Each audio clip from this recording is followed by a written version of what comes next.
जय हिंद दोस्तों, आज हम लोग क्या करेंगे, सेट नंबर 4 यहाँ पे सॉल्व करेंगे। यहाँ पे हम लोग देखेंगे जो हमारा आर्मी नर्सिंग असिस्टेंट जो अभी तक एग्जाम हुए थे, वहां पे कई सारे जेडआरओ में कैसे कैसे क्वेश्चन वहां पूछे, वो सारे क्वेश्चन हम लोग प्रैक्टिस करेंगे।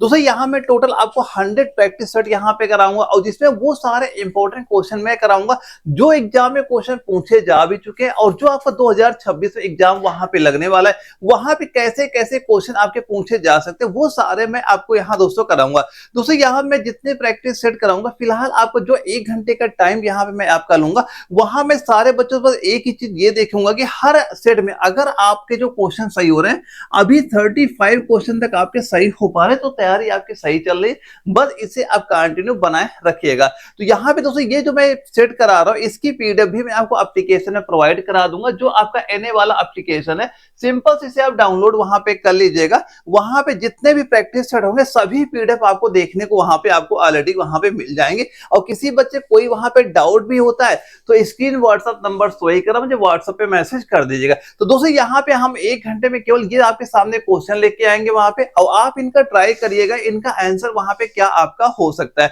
और जो कुछ क्वेश्चन के इंपॉर्टेंट पॉइंट होंगे वो भी मैं दोस्तों आपको अलग से वहां बताता चलूंगा। तो दोस्तों ये फिलहाल जो क्लास यहाँ में कराने वाले, हो सकता है सारे बच्चों में कमेंट यहाँ पे ना ले पाओ, क्योंकि जो टाइम होता है आपके पास भी थोड़ा कम ही वहां पे होता है। तो हम लोग चाहेंगे इस जो भी टाइम हमारा होता है उसमें वो सारे चीजें हम लोग जाने जो हमारे एग्जाम के लिए वहां पे जरूरी है। तो कमेंट के पीछे दोस्तों आपको बिल्कुल वहां पे नहीं पढ़ना, बस आप पेन और कॉपी लेके बैठिएगा, आप काउंट करते चलना कितना स्कोर यहाँ पे आपका हो रहा है।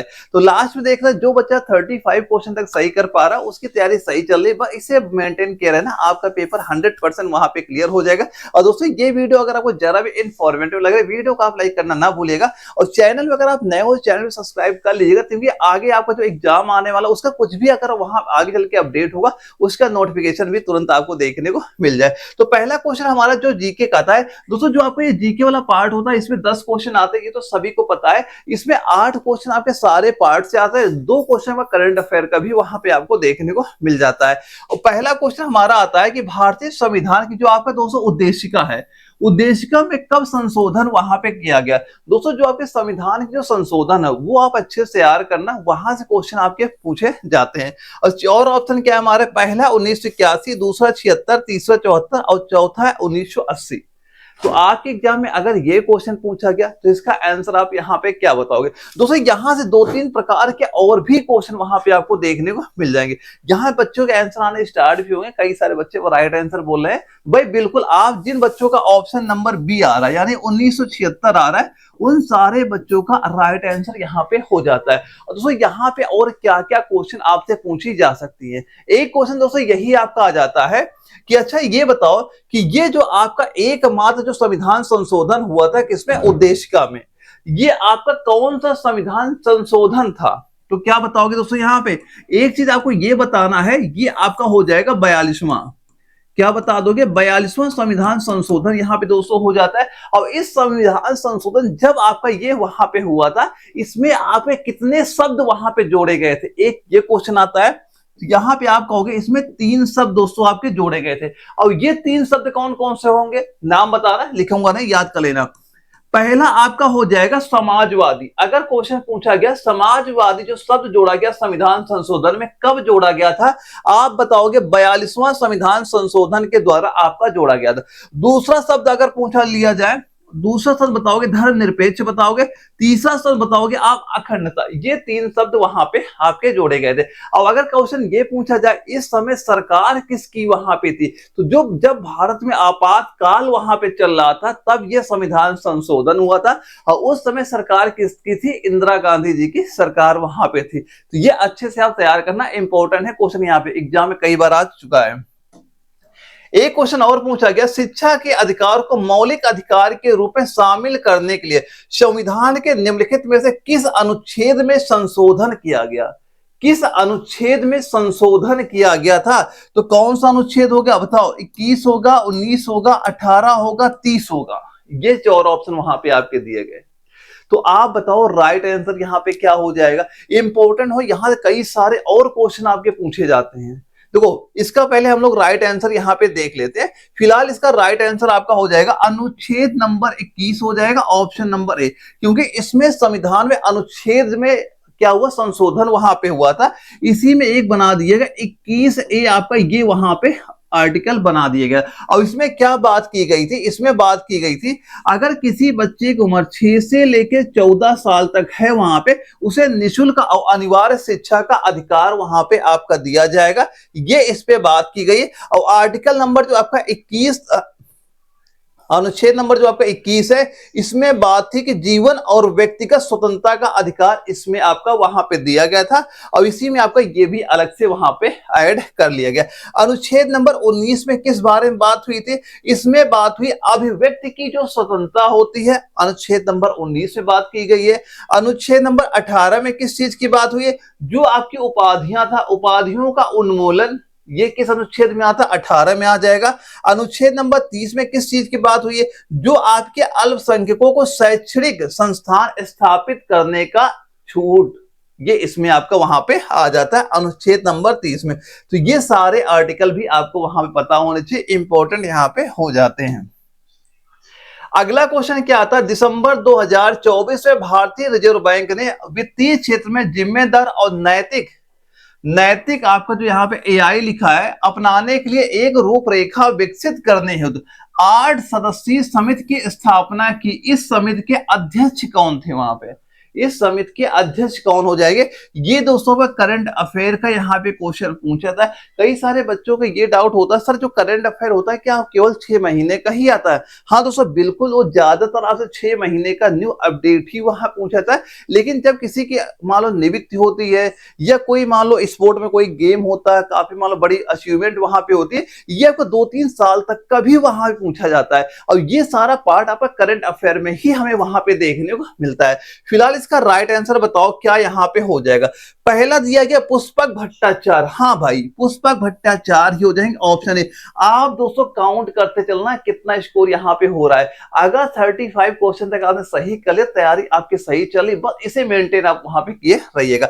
क्या हो गया, पुष्पक भट्टाचार्य दोस्तों यहां पे हो जाएगा। और दोस्तों अगर क्वेश्चन ये पूछा गया इस समिति का गठन कब वहां पे हुआ था, तो पूरी डेट क्या लिख लोगे, ये हो जाएगा दोस्तों आपका 26 दिसंबर 2024 को इसका गठन वहां पे हुआ था, जो कि एआई के जोखिमों का मूल्यांकन वहां पे ये आपकी करती, ये चीज यहां पे याद करना। और दोस्तों ये एक नाम दिया गया रघुराम राजन, ये क्या हो जाएंगे, ये हो जाएंगे पूर्व आरबीआई के गवर्नर।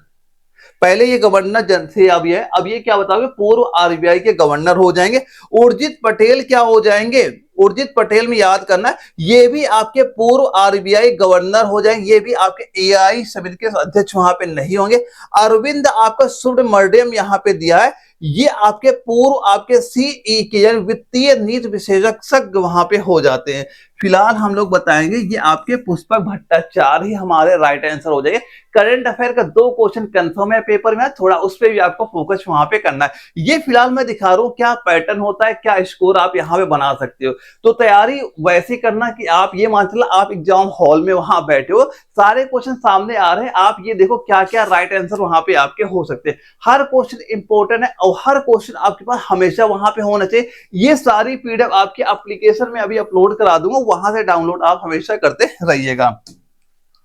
अच्छा एक क्वेश्चन ये पूछा गया, प्रधानमंत्री के आर्थिक सलाहकार परिषद के अध्यक्ष के रूप में अपनी भूमिका के लिए जाने वाले किस प्रमुख भारतीय अर्थशास्त्री का 1 नवंबर 2024 को 69 वर्ष की आयु में निधन वहां पे हो गया था। ये भी अपडेटेड क्वेश्चन है, ऐसे ही क्वेश्चन आपके पेपर पूछे जाते हैं जब से आपका न्यू पैटर्न वहां पे हो गया। अगर किसी बच्चे को आर्मी नर्सिंग असली न्यू पैटर्न सिलेबस नहीं पता हुआ हो तो स्क्रीन व्हाट्सएप नंबर जो आपका दिख रहा है मुझे सिलेबस लिख के भेजिएगा, मैं इसका न्यू पैटर्न सिलेबस भी आपको वहां प्रोवाइड आपको करा दूंगा। पहला ऑप्शन है रघुराम राजन, दूसरा है विवेक देवराय, तीसरा है मनमोहन सिंह, चौथा है आपका श्री रंगराज। देखो रघुराम राजन भाई ये तो मरे ही नहीं, ये तो अभी जीवित थे, अभी मैंने बताया था पूर्व आरबीआई गवर्नर आपके थे, ये तो हो ही नहीं सकते। विवेक देवराय जो आपका दिया जा रहा है ये आपका बिल्कुल राइट आंसर यहाँ पे आपका हो जाएगा। ये आपके ईएससी के पीएम वो मतलब चेयरमैन भी थे और जिनका मृत्यु वहां पे 1 नवंबर 2024 को वहां पे हुई थी। तो क्या बताओगे, ऑप्शन बी हमारा राइट आंसर हो जाएगा। और ये क्वेश्चन दोस्तों अभी आपको जो जयपुर जडारो में आर्मी नर्सिंग सिंह का पेपर वहां पे हुआ था, ये क्वेश्चन सीधा सीधा आपका पूछा गया था। अगर हम मनमोहन सिंह की बात करें, भाई इनका भी निधन मान लो हो चुका है, लेकिन इनका निधन जो आपका वहां पे हुआ था, चलो ठीक है, इनका भी निधन आपका 2024 में इनका भी वहां पे हुआ था, लेकिन इनकी उम्र क्या थी, 92 वर्ष थी। उम्र क्या थी इनकी, 92 वर्ष वहां पे आपकी हो जाती। और सिंह रंगराज यहाँ पे दिए जा रहे, ये भी पूर्व आरबीआई के गवर्नर हो जाते हैं, अभी ये भी जीवित वहां पे हो जाते हैं। फिलहाल राइट आंसर क्या बताओगे, ऑप्शन बी आपका राइट आंसर यहाँ पे हो जाता है। अगला क्वेश्चन आता है, भारत में कौन सी ऐसी एजेंसी है जो आपकी पंचवर्षीय योजनाएं तैयार करने के लिए जिम्मेदारी वहां पे लेती है। कौन सी ऐसी एजेंसी हो जाएगी। अगर हम पहली बात करते हैं, यहाँ पे क्या लिखा, राष्ट्रीय विकास परिषद। यहाँ पे देखो फिलहाल दिया गया, ये तो हमारा हो ही नहीं सकता।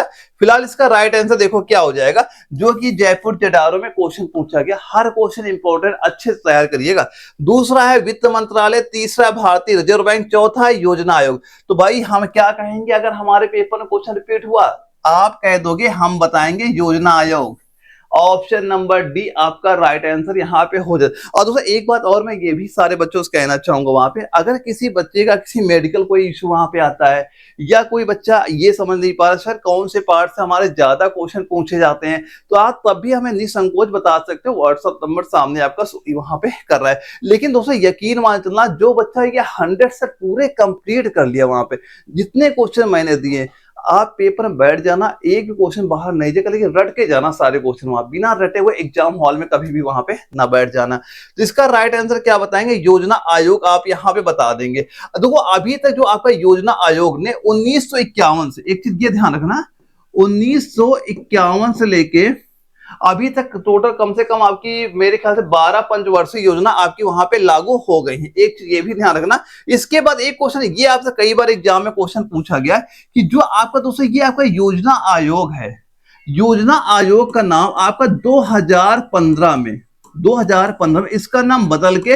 अब क्या रख दिया गया, नीति आयोग कर दिया गया। ये याद करना, अब इसका नाम नीति आयोग वहां पे कर दिया गया है। अब इसके अध्यक्ष कौन होते हैं, जो भारत का प्रधानमंत्री होता है वो इसके अध्यक्ष वहां पे हो जाते हैं। अगर प्रेजेंट टाइम पे आपको एग्जाम में क्वेश्चन पूछा गया कि ये बताओ नीति आयोग के अध्यक्ष कौन है, तो किसका नाम बताओगे, यहाँ पे जो भारत के प्रधानमंत्री हो जाएंगे उनका नाम सीधा सीधा आपको वहां पे बता देना है। ठीक है, तो इसके बाद हम लोग देखते हैं जो हमारा अगला क्वेश्चन आता है, इसमें क्या पूछ रहा है, निम्नलिखित में से किस शासक ने दिल्ली पर पृथ्वीराज चौहान से पहले शासन किया था। किसका पूछा गया है, दिल्ली में शासन भी किया हो और पृथ्वीराज चौहान से पहले भी शासन किया, उसका नाम पूछा गया है। ध्यान से देखना, इसके लिए इतिहास पे अच्छी खासी हमारी पकड़ वहां पे होनी चाहिए, तब आप इन क्वेश्चनों के आंसर आसानी से वहां पे दे पाओगे। पहला क्या दिया गया, गयासुद्दीन बलबन यहाँ पे नाम दिया गया। पहला क्या दिया गया, गयासुद्दीन बलबन यहाँ पे नाम दिया गया है। और दूसरा क्या है, अनंगपाल दिया गया। तीसरा क्या है, जलाउद्दीन खिलजी है। चौथा क्या है, कुतुबुद्दीन ऐबक। दो कुतुबुद्दीन ऐबक के बारे में भी एक क्वेश्चन बहुत बार क्वेश्चन पूछा गया है, इनके बारे में ये हमेशा याद करना। कभी अगर क्वेश्चन पूछा गया दिल्ली सल्तनत का पहला सुल्तान कौन था, दिल्ली सल्तनत का पहला सुल्तान का नाम बता दो, तब आप कुतुबुद्दीन ऐबक का नाम अच्छे से याद करना। एग्जाम में क्वेश्चन ये कई बार पूछा गया है। फिलहाल इसका दोस्तों राइट आंसर क्या हो जाएगा, आपका अनंगपाल हो जाएगा। ऑप्शन नंबर बी आप बताना, अनंगपाल इसका राइट आंसर यहाँ पे हो जाता है। दोस्तों जो आपको ये अनंगपाल थे, ये तोमर दिल्ली के अंतिम हिंदू शासक थे। ये आपके अंतिम हिंदू शासक थे, जो कि आपके 11वीं से लेके 12वीं शताब्दी पे वहां पे इन्होंने शासन वहां पे किया था। इसके बाद दोस्तों पृथ्वीराज चौहान के बारे में एक चीज ये ध्यान रखना है कि जो आपका 1192, एक चीज क्या याद करोगे इनके बारे में कि 1192 में तराइन के दूसरे युद्ध में मोहम्मद गौरी ने पृथ्वीराज चौहान को वहां पे हरा दिया था। एक क्वेश्चन, ये क्वेश्चन कई बार वहां पे आया कि 1192 ईस्वी में तराइन के दूसरे युद्ध में मोहम्मद गौरी ने पृथ्वीराज को वहां पे हराया था। ये क्वेश्चन भी पेपर में वहां पे पूछा गया है, तो इस पे भी थोड़ा ध्यान देना। और ये इंपॉर्टेंट हो जाएगा, अनंगपाल हमारा राइट आंसर हो जाएगा। कुतुबुद्दीन ऐबक के बारे में एक चीज ये हमेशा याद करना, अगर क्वेश्चन पूछा गया दिल्ली का पहला सुल्तान कौन हो जाएगा, तो इनका नाम हमें पता वहां पे होना चाहिए।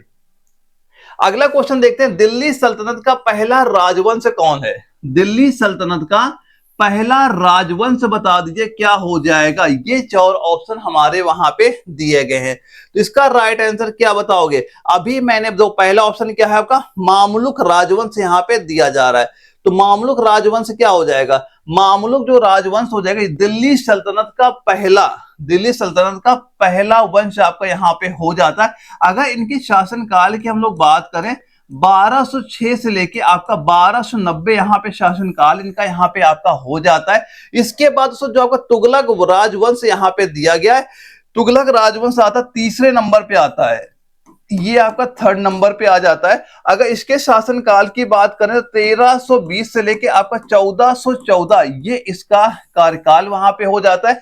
खिलजी राजवंश दोस्तों यहाँ पे दिया जा रहा है, इसकी हम लोग बात करें ये आपका सेकेंड नंबर में वहां पे आ जाता है। इसके शासनकाल की हम लोग बात करें, ये आपका 1290 से लेके 1320 दोस्तों यहाँ पे आपका हो जाता है। इसके बाद आपका लोधी राजवंश यहाँ पे आता है, ये आपका अंतिम वंश यहाँ पे हो जाता है। और इसके शासनकाल की हम लोग बात करें क्या हो जाएगा, 1451 से लेके आपका ये 1526 यहाँ पे आपका हो जाता है। फिलहाल केवल आपको केवल यही चीज याद करनी है, इसका आपका पूछा गया पहला राजवंश ये हो जाएगा मामलुक राजवंश हो जाएगा, यही एग्जाम में क्वेश्चन आया है, बस इसी पे आप फोकस वहां पे आपको करना है। ये आपका इंपॉर्टेंट पॉइंट, हर क्वेश्चन इंपॉर्टेंट है, सब पे फोकस अच्छे से वहां पे करना है। और दोस्तों ये वीडियो अगर आपको जरा भी इंफॉर्मेटिव लग रही है तो वीडियो को लाइक करना याद ना भूलेगा।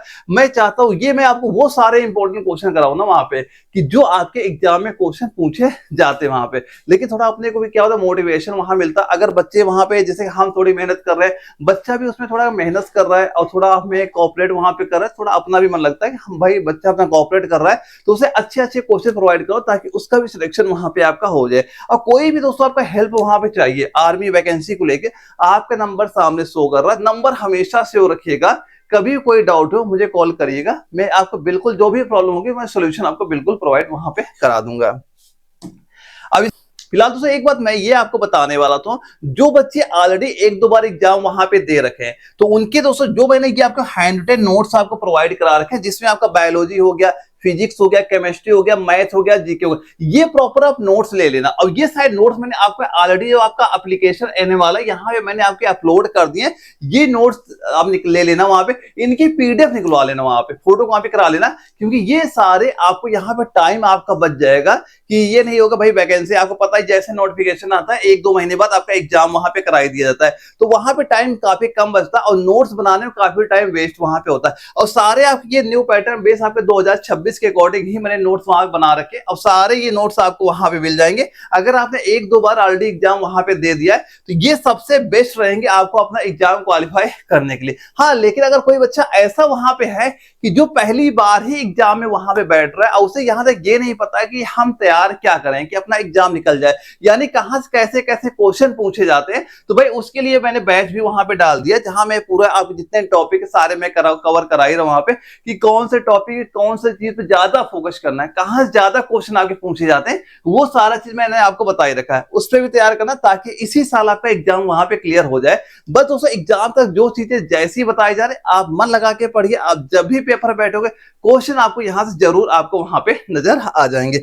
अब इसके बाद दोस्तों हम लोग देखते हैं जो हमारा अगला क्वेश्चन था कि ये बताओ दो क्वेश्चन तो आपको दिख रहा, थोड़ा भी मैंने बताया लाइट वाला इशू चले, लाइट चली कि अभी लाइट आ जाएगी सारा कुछ क्लियर वहां पे हो जाए, कोई दिक्कत नहीं है।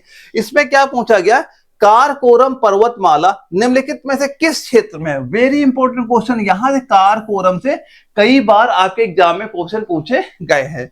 तो कारकोरम पर्वतमाला निम्नलिखित में से किस क्षेत्र में आपका स्थित होगा, उत्तरी भारत, दक्षिणी भारत, उत्तर पूर्वी भारत या पूर्वी भारत। तो यहां पे आप एक चीज ये ध्यान रखना, अगर ये आपको जबलपुर जडारो में क्वेश्चन पूछा गया, हर क्वेश्चन इंपॉर्टेंट है, किसी न किसी एग्जाम में क्वेश्चन पूछा गया और जो क्वेश्चन बार बार रिपीट होते हैं वही सारे मैं आपको यहाँ पे करा रहा हूं। तो यहाँ पे आपको बताना है उत्तरी भारत बता देना, ऑप्शन ए आपका राइट आंसर यहाँ पे हो जाता है। दोस्तों जो आपको ये कारकोरम पर्वतमाला है ये कश्मीर क्षेत्र में आपका फैला हुआ, जैसे पाकिस्तान हो गया, चीन हो गया, इससे भारत सीमाएं भी आपकी वहां पे आपकी हो जाती हैं। और दोस्तों इसी में एक आपका K2, क्या बताओगे, K2 पर्वतमाला भी आता जो दुनिया का दूसरा सबसे ऊंचा शिखर यहां पे आ जाता है, ये चीज भी आप वहां पे पता होना चाहिए। तो क्या बता दोगे, उत्तरी भारत आपका राइट आंसर यहां पे हो जाता है। अगला क्वेश्चन आता है भारत में संविधान दिवस भारत में का संविधान दिवस कब आपका ये मनाया जाता है, ये आपसे पूछा गया। 4 दिवस हमारे यहाँ पे दिए गए थे, जो जयपुर जटाऊ में सीधे सीधे क्वेश्चन हमारा पूछ लिया गया। अब बताइए राइट आंसर इसका यहाँ पे क्या होता है।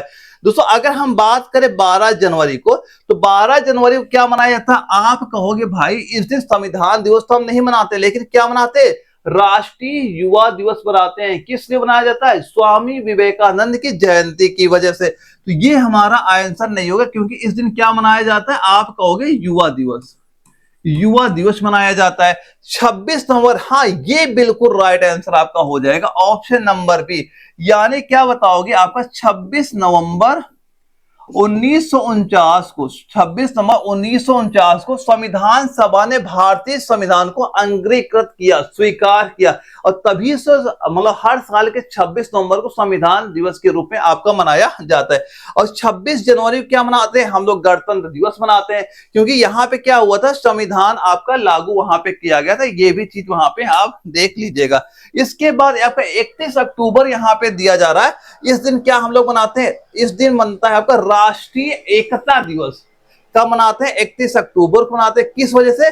सरदार पटेल की जयंती की वजह से ये आपका वहां पे मनाया जाता है। सारे चीजें आप तैयार करते चलना, एग्जाम में क्वेश्चन इस बार आपके 100% दिखेंगे, लेकिन तैयारी भाई आपको ही करनी है अगर आपको पेपर क्वालिफाई वहां पे करना है तो। अब बताओ भारत में राष्ट्रीय मानवाधिकार आयोग, क्या पूछा गया? मानवाधिकार आयोग की स्थापना किस वर्ष हुई थी?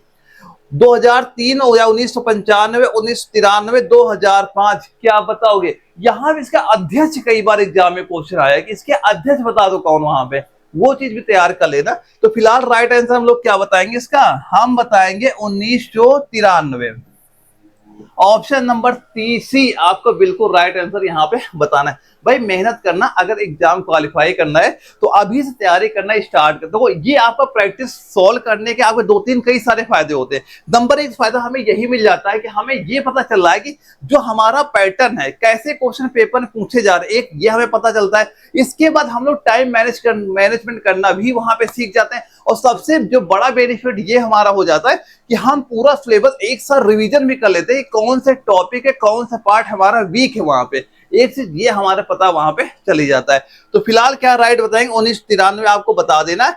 और इसका स्थापना फुल डेट की बात करें तो आप बताओगे 12 अक्टूबर 1993, ये डेट आपकी वहां पे हो जाती है। इसके पहले अध्यक्ष अगर पूछा जाता है तो किसका नाम बताओगे? जस्टिस रंगनाथ मिश्र। क्या बताओगे? जस्टिस रंगनाथ मिश्र इसके प्रथम अध्यक्ष भी आपके वहां पे हो जाते हैं। अगला क्वेश्चन ये पूछा गया दोस्तों, यहां से हमारे मैथ के क्वेश्चन स्टार्ट होते हैं। मैथ के टोटल आपके 5 क्वेश्चन आते हैं, बिल्कुल इजी क्वेश्चन आते हैं। उसमें देखो मैथ से आपके 2 पार्ट डिवाइड कर लें, एक आपका अर्थमेटिक, एक आपका एडवांस मैथ। ठीक है, अर्थमेटिक के आपके 3 क्वेश्चन आते हैं, एडवांस के 2 क्वेश्चन आते हैं। फिलहाल हम लोग यहाँ पे अर्थमेटिक की प्रैक्टिस करेंगे, क्योंकि इसके ज्यादा क्वेश्चन हमारे पेपर में वहां पे आते हैं। इसके बाद धीरे धीरे हम लोग क्या करें, एडवांस मैथ के भी सारे क्वेश्चन वहां पे प्रैक्टिस आपको कराई दूंगा। पहला क्वेश्चन पूछा गया है, 84 प्रति केजी वाली चीनी को 59 प्रति केजी वाले चीनी के साथ किस अनुपात में मिलाया जाना चाहिए ताकि मिश्रण को 73.7 प्रति केजी पर बेचने पर 10% का लाभ हो? तो ये लाइन मेन हो गई। यहाँ पे इतनी लाइन आप हाईलाइट वहां पे कर लेना, ये आपकी मेन हो। यही सारे क्वेश्चन को वहां पे डिवाइड करता है। ये सवाल आपका कई तरीकों से वहां पे लग सकता है। हम लोग यहाँ पे सीखेंगे कौन? एलिगेशन मेथड हम लोग यहाँ पे लगाएंगे, उससे इसका आंसर लेके आएंगे। देखो पहले क्या हो, 2 प्रकार की चीनी है। ये पहली चीनी मान ली, ये हमने सेकंड प्रकार की चीनी यहाँ पे मान ली। पहले का रेट क्या दिया गया? एक यहाँ पे लिखा है 84 और दूसरे का हमने लिख दिया 59। अब देखो एक चीज क्या बोली गई यहाँ पे, बेचने पर 10% का लाभ होता है। अगर हमने इतने रुपए की चीनी बेची तो हमें 10% का लाभ होता है। तो हमें ये पता है ये 110 का मान कितना आपका दिया गया? 73.7। लेकिन ये सारे मान अगर आपके 100 में दिए गए हैं तो इसका आप यहाँ पे क्या मान रखोगे? इसका भी आप 100% ही रखोगे। एक बराबर क्या हो जाएगा? आप कहोगे 73.7 बटे 100। तो हाँ 100 बराबर क्या हो जाएगा? आप कहोगे 73.7 बटे 110 गुणे आप यहाँ पे 100 करोगे। इसे सॉल्व करो, कितना निकल के आ जाएगा? इसको हम जैसे ही सोल्व करेंगे ये आपको हो जाएगा 67 यहाँ पे हो गया। तो हमें पता चल गया यहाँ पे कितना मान रखेंगे 67 आप रख दोगे। अब बस कुछ नहीं करना, इसका डिफरेंट लो 84 में आप 67 यहाँ पे सीधा सीधा क्या कर दो माइनस कर दो। तो कितना आया आप कहोगे 17 आ गया। यहाँ पे 59 में 67 में आप 59 माइनस करेंगे कितना आ जाएगा आप कहोगे 8 यहाँ पे निकल के आ गया। तो रेशियो क्या हमारा बन गया 8:17 का आपका बन गया। कौन सा ऑप्शन राइट हो गया आप कहोगे ऑप्शन नंबर बी। भाई जबलपुर जडारो सीधे सीधे क्वेश्चन आपका ये पूछा गया, मैं इसके स्क्रीनशॉट ले लेना, इसकी प्रैक्टिस जरूर करना। इंपॉर्टेंट क्वेश्चन कई सारे बच्चे छोड़ के भी इस क्वेश्चन वहां पे आए हैं, तो ये क्वेश्चन ध्यान से देखो, आप सोचो कैसे इसे आप वहां पे सॉल्व करोगे।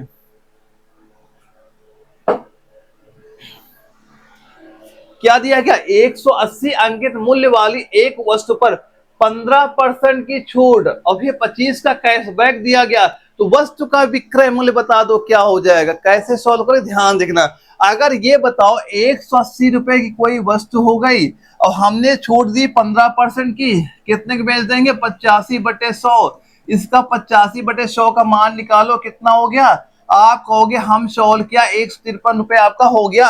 अब इसमें आपने 25 रुपए की और छूट दे दी तो हम 25 रुपए और इसमें माइनस कर देंगे, कितना हो जाएगा आप कहोगे सर हम तो बताएंगे 128 रुपए हो गया। 25 रुपए और माइनस कर दिया कितना आ गया 128 हो गया। ऑप्शन नंबर बी में सीधा टिक मारना है। मैथ जो आपका जो मैंने बैच चालू किया ना, मैथ मैंने वो सारे आपको ट्रिक भी बता रहे हैं वहां पे कि आप ऑप्शन दे के कैसे वहां पे मारोगे। आप बस जो बैच ले रखा है अच्छे प्रैक्टिस वहां पे करना, वहां पे ऑप्शन देख के सोल्यूशन कैसे आपको मारना है वो सारी चीजें भी आपको वहां पता चले जाएंगे। अगला क्वेश्चन आता है कि बताओ 310 तक कितनी संख्या है 8 से विभाज्य है। भाई कोई भी सवाल आ जाए, अगर शुरुआत से लेके लास्ट तक का आपका पूछ लिया जाए, सिंपल से क्या करना 310 लिखना है जो संख्या पूछी जाए, और जिससे विभाज्य का पूछा जाए बटे आप यहाँ पे 8 कर दोगे। जितनी बार पूरा पूरा भाग जाए वही आपका आंसर होगा। कितनी बार जा रहा है आप कह रहे हो 38 बार सर वहां पे जा रहा है, आप ये बता दो कि आपका आंसर क्या बताओगे 38। भाई दशमलव दशमलव कोई मतलब नहीं, वहां पे क्या शेषफल बच रहा उससे मतलब नहीं, कितनी बार पूरी पूरी कट रही वही आपका राइट आंसर बताओगे ऑप्शन सी। भाई ये क्वेश्चन आपके ही पेपर में वहां पूछे गए हैं। फिलहाल आप देखो कैसे कैसे क्वेश्चन आते हैं आपके पेपर, वो चीज आप यहाँ पे नोटिस करिएगा। अच्छा ये बताओ 5,000 की एक धनराशि वार्षिक रूप से संयोजित होने पर 20% वार्षिक चक्रवृद्धि ब्याज दर पे 4 वर्षों में कितनी हो जाएगी। मिश्र धन आपसे पूछा जा रहा है, कैसे सॉल्व करेंगे। हम यहाँ पे लिखते हैं ये हमारा हो गया मूलधन, यहाँ पे हमने लिखा ये हो गई हमारी क्या मिश्र धन हो गई। देखो दर क्या 20%, 20% बताओ हम ये लिख सकते हैं बटे 100। इसे सॉल्व किया कितना हो गया ये 1/5 हो गया। अब देखो मूल बास साल कितने 4 वर्ष की बात हुई है, तो पहले वर्ष में 5 से 1 बढ़े 6 हो गया। तो मूलधन अगर हमारा 5 था पहले वर्ष, मिश्रधन क्या हो गया हम कहेंगे 6 हो जाएगा। अब ऐसी आपके 4 वर्ष बात हुई है, 4 बार लिखोगे, यहाँ पे लिखा 5 यहाँ पे लिखोगे 6, यहाँ पे लिखा 5 यहाँ पे लिखोगे 6, यहाँ पे 5 यहाँ पे आपने लिखा 6।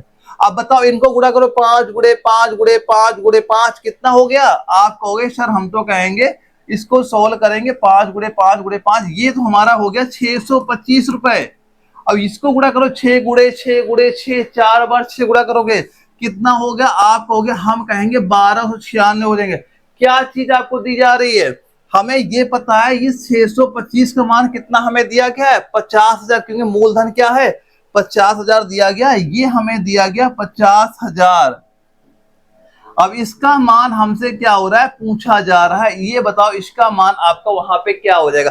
अब बताओ 625 बराबर अगर आपके 50,000 वहां पे है तो ये बताओ 1296 बराबर निकाल लोगे एक एक नियम से कि एक बराबर हो जाएगा 50,000 बटे 625, तो 1296 बराबर क्या हो जाएगा यानी 50,000 बटे क्या हो जाएगा, ध्यान देखना मैं इधर लिखे दे रहा हूं, ये हो जाएगा आपका यहाँ पे लिखा सिंपल सा आपका 50,000 बटे यहाँ पे होगा 625 हो गया, गुणे इसका मान आपसे पूछा जा रहा है किसका 1296 का। इसे आप सॉल्व करो आपका राइट आंसर यहाँ पे हो जाएगा।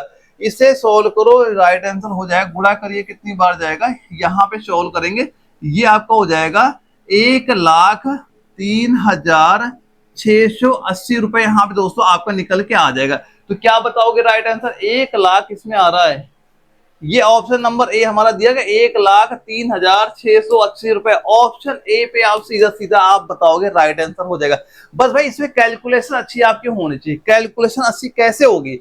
आपको पहले टेबल आना चाहिए, 1 से लेके 30 तक आपके वर्ग पता होना चाहिए, 1 से लेके 15 कम से घन पता होना चाहिए, परसेंटेज पे अच्छी आपकी पकड़ वहां पे होनी चाहिए, ताकि ये क्वेश्चन जब भी आपके एग्जाम में भाई क्वेश्चन देखो आंसर मारो, ये आपका कॉन्सेप्ट वहां पे चालू हो जाए।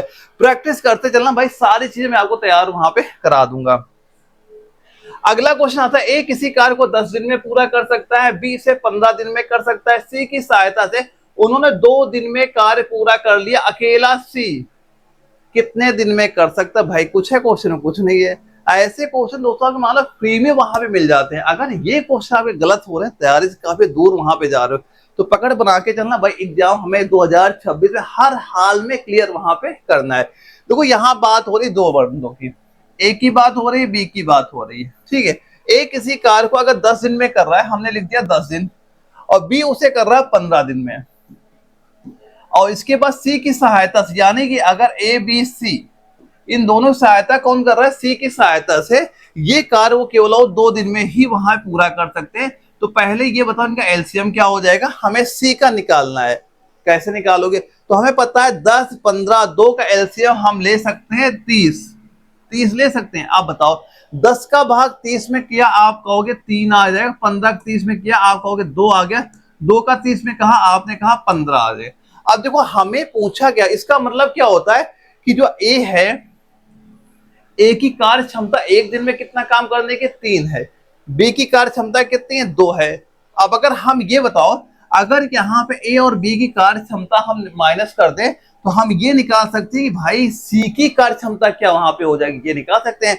तो हमें पता है ए की अगर 3 है, बी की अगर 2 है, दोनों की अगर देखी जाए, दोनों कितनी आपकी 5 हो गई। तो 15 में अगर हमने 5 माइनस कर दिया, तो हम यहां से ये चीज कह सकते हैं, सी की कार्य क्षमता क्या होगी आपकी? हो जाएगी 15 में आपने 5 माइनस किया, आपकी 10 हो गई। अब ये बताओ अगर सी 1 दिन में 10 काम कर सकता है, तो हमारा पूरा काम आपका 30 यहाँ पे हो जाता है, तो पूरे काम करने में कितना टाइम लेगा? आप सिंपल से कहोगे 30/10 कर दो। सर हम कहेंगे 3 दिन का समय लेगा। क्या बता दोगे? 3 दिन का। ऑप्शन नंबर सी आपका राइट आंसर यहाँ पे हो जाएगा। ऐसे ऐसे क्वेश्चन आएंगे जो आप देखते हुए आंसर मारोगे, बस ऐसे क्वेश्चन प्रैक्टिस आप जरूर वहां पे करिएगा। देखो एक क्वेश्चन हमारा था फिजिक्स का, 5 क्वेश्चन फिजिक्स के भी हमारे पेपर में आते हैं भाई, हल्के में कोई पार्ट ना लेना कि भाई इसका तो 5 ही आता, हम क्यों पढ़ें, बायोलॉजी के 15 आते हैं, बायोलॉजी फोकस करें। भाई हर क्वेश्चन आपके एग्जाम के लिए वहां पे जरूरी हो जाता है। इसमें क्या पूछा गया है? निम्नलिखित में से कौन सा बल पर लागू नहीं होता है? कौन सा बल पर लागू नहीं होता है? पहला ऑप्शन है बल वस्तु का द्रव्यमान को बढ़ा सकता है। बल जो है वस्तु के द्रव्यमान को बढ़ा सकता है। भाई यही नहीं होगा। भाई कोई भी अगर बल है, क्या भाई वस्तु का द्रव्यमान बढ़ा देगा? मान लो गाड़ी खड़ी है, गाड़ी में हम धक्का लगा दे, बल लगा दे, तो क्या उसका द्रव्यमान बढ़ जाएगा? बिल्कुल नहीं बढ़ेगा, क्योंकि भाई जैसे अपना बल हटाएंगे वो जिसका द्रव्यमान उतना ही तो रहेगा। ये तो है नहीं वो बढ़ के मान लो 40 केजी का है, मान लो 40 से 80 हो जाएगा, तो ऐसा कुछ नहीं होगा। तो पहला ही ऑप्शन हमारा क्या निकल गया? राइट निकल गया। तो हम आगे वाले ऑप्शन चेक ही नहीं करेंगे, सीधा बताएंगे ऑप्शन ए हमारा राइट आंसर यहाँ पे हो गया। काउंट करते चलना दोस्तों, कमेंट बॉक्स में ये बता के जरूर जाना कितना स्कोर आपको यहाँ पे हुआ है। ये चीज आपको जरूर वहां पे बतानी है हर बच्चे को। अगला सवाल ये आता है, विद्युत धारा के प्रवाह को रोकने या प्रारंभ करने के लिए परिपथ को तोड़ने अथवा पूरा करने के लिए किस युक्ति का प्रयोग वहां पे किया जाता है? बताओ। विद्युत रोधक पहला ऑप्शन दिया गया है। भाई विद्युत रोधक क्या करता है? ये धारा को रोकता है। क्या करता है? धारा को रोकता है। तो ये तो भाई बिल्कुल नहीं होगा। ये परिपथ को तोड़ता नहीं, केवल धारा को रोकता, वहां पे ये आंसर नहीं हो सकता। तार दिया गया, तार क्या होता है? चालक जो होता है धारा को प्रवाहित कर, भाई जो तार होते हैं भाई धारा उसमें जाती है, ये भी नहीं होगा। स्विच भाई बिल्कुल हो जाएगा। आप देखा भी होगा जैसे हम कोई घरों में बल्ब जलाते हैं या पंखा चलाते हैं, भाई ऑन किया पंखा चल गया, ऑफ किया बंद हो गया, तो स्विच का ही तो यूज वहां पे होता है। तो आप कहोगे स्विच। तो ऑप्शन सी हमारा राइट आंसर हो गया। इसके आगे हम लोग चेक ही नहीं करेंगे भाई, ये तो हमारा आंसर वहां मिल ही जाता है कि कम टाइम पे हम वो चीजें तैयार करें जो पेपर में क्वेश्चन पूछे जाते हैं। और जो मैं बता रहा हूं उस पर आप जरूर फोकस करना अगर आपको एग्जाम क्लियर वहां पे करना है दोस्तों। इसके बाद अगला सवाल क्या आता है, अच्छा ये बताओ दाहिने हाथ के अंगूठे के नियम में अंगूठा निम्नलिखित में से किसकी दिशा, ये तो भाई हर बच्चे को पता होगा वहां पे, अगर आपने फिजिक्स में थोड़ा बहुत भी तैयारी की होगी ना वहां पे, जब आपने इंटर एग्जाम वहां पे दे रखा होगा, थोड़ी बहुत भी तैयारी वहां पे की होगी, तो ऐसे क्वेश्चन बड़ी आसानी से आप वहां पे बता रहे होगे। तो राइट आंसर क्या बताओगे यहाँ पे, ये तो भाई जो आपकी अंगूठे की निम्नलिखित में से किसकी दिशा, भाई अंगूठा हमेशा विद्युत धारा की दिशा बताता है। आप कहोगे सर हम तो बताएंगे विद्युत धारा। भाई जबलपुर जडारो में एग्जाम क्वेश्चन आपका पूछा गया, जब मध्य प्रदेश का जबलपुर आता है, तो भाई तैयार करना, हो सकता है इस बार आपके जडारो में क्वेश्चन वहां पे आने वाला हो, तो जो चीज बताई जा रही है अच्छे से वहां पे पढ़ते हुए आपको चलना है। अब बताओ एक छोटी अवधि के दौरान किसी पिंड पर लगने वाले बल के रूप में किसको जाना जाता है, बल के रूप में किसको जाना जाता है, ये हमसे पूछ लिया गया है। बताओ आवेग होगा, हाँ आवेग ही होगा, बिल्कुल हो जाएगा, आवेग सही हो जाएगा, पहला ही ऑप्शन हमें राइट मिल गया यहाँ पे। क्योंकि दोस्तों आवेग बराबर क्या होता है, आवेग बराबर ये आपका होता है बल गुणे समय, यही तो होता है आवेग बराबर बल गुणे आपका समय वहां पे हो जाता है। अब यह वेग में परिवर्तन आपका पैदा वहां पे करता है, क्योंकि दोस्तों जो आपका आवेग आवेग होता है ना, ये अत्यंत कम समय में लगने वाला आपका बल होता है। इसके बाद जो आपका दाब दिया गया, दाब बराबर क्या होता है, ये बल बटे क्षेत्रफल होता है। ये समय से कोई मतलब ही नहीं दोस्तों, इसका समय से ये आपका बिल्कुल स्वतंत्र होता है। पृष्ठ तनाव दिया जा रहा है, ये पृष्ठ तनाव केवल क्या होता है, ध्रुवों की विशेषता वहां पे हो जाती है। तनाव प्रतिबल दिया गया है, ये सामग्री के अंदर का प्रतिबल होता है। फिलहाल हम बताएंगे आवेग ही हमारा राइट आंसर हो जाएगा, पहला ही ऑप्शन आपका मिल गया, जो कि दानापुर जडारो में क्वेश्चन आपका पूछा गया, बिहार के जो दानापुर वहां पे आता है। तो बिहार वाले बच्चे देख लो कैसे कैसे क्वेश्चन आप एग्जाम में आते हैं, तो ऐसे ही तैयारी करना कि ताकि इसी बार आपका एग्जाम क्वालिफाई वहां पे हो जाए। अगला क्वेश्चन आता है समय ग्राफ, क्या पूछा गया, समय ग्राफ किसी वस्तु की चाल को दर्शाता है। भाई जो आपका समय ग्राफ होता है किसी वस्तु की चाल को दर्शाता है, पहला ही ऑप्शन हमें मिल गया वेग समय। तो अगर आपके एग्जाम में क्वेश्चन रिपीट हुआ कि जो समय ग्राफ होता है किसी वस्तु की चाल को दर्शाता है, वेग समय बताओगे, ऑप्शन ए ही आपका राइट आंसर हो जाएगा। काउंट करते चलना कितना स्कोर आपको वहां पे हो रहा है। तो मैं उम्मीद दोस्तों यही फिलहाल करूंगा, हर बच्चा कम से कम 35 क्वेश्चन सही करके वहां पे आए, क्योंकि भाई इतना तो आपको करना ही पड़ेगा वहां पे। अगर अगले क्वेश्चन की बात करें, यहाँ पे बायोलॉजी हमारी स्टार्ट होगी, 15 क्वेश्चन बायोलॉजी, टोटल 30 क्वेश्चन दोस्तों और बचे हैं। सबसे ज्यादा बायोलॉजी केमिस्ट्री जिस बच्चे ने मजबूत कर ली, भाई ये मान चलना अपना एग्जाम पे उसे पकड़ मजबूत वहां पे कर ली है।